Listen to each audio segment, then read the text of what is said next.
AP news కి స్వాగతం. పిఠాపురం మండలం రాపర్తి గ్రామంలో గంగాలమ్మ తల్ల జాతర మహోత్సవాలు ఘనంగా నిర్వహించారు. బుధవారం రాత్రి కోలాటం, తోలుబొమ్మలాట, గరగ నృత్యాలు మరియు విచిత్ర వేషధారణలు తదితర కార్యక్రమాలు ప్రత్యేక ఆకర్షణగా నిలిచాయి. ఈ సందర్భంగా ఆలయ నిర్వహణ కమిటీ సభ్యులు, తెలుగుదేశం పార్టీ నాయకులు ముప్పిడి వెంకటరెడ్డి మాట్లాడుతూ గ్రామ ప్రజల సహకారంతో గత 15 సంవత్సరాల నుండి ప్రతి సంవత్సరం రైతులను, రైతు కూలీలను సుఖ సంతోషాలతో చల్లగా చూడాలని ఆగస్టు నెలలో గంగాలమ్మ తల్ల జాతర మహోత్సవాలు జరిపిస్తున్నామన్నారు. ఈ కార్యక్రమానికి చూడడానికి పరిసర గ్రామాల నుండి అధిక సంఖ్యలో భక్తులు వస్తారన్నారు.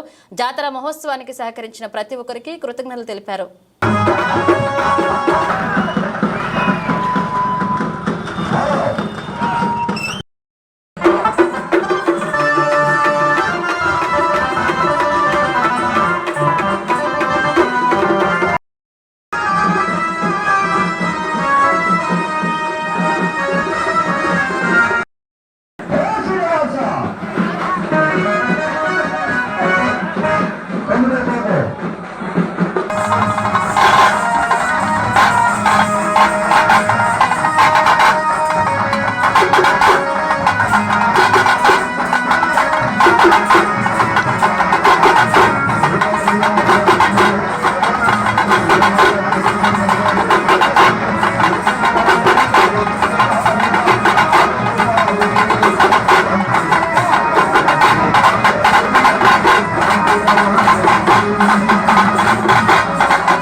మెయిన్ రోడ్లో ఉన్న గంగాలమ్మవారి పార్క్ సెంటర్లో గంగాలమ్మవారిని ఇక్కడ కన్నుల వైభవంగా జరిపించడం.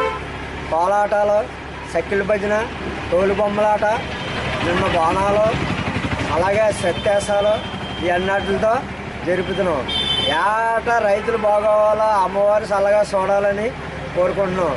ఇదంతా గ్రామ పెద్దలతోటి సహకారంతో చేస్తున్నాం.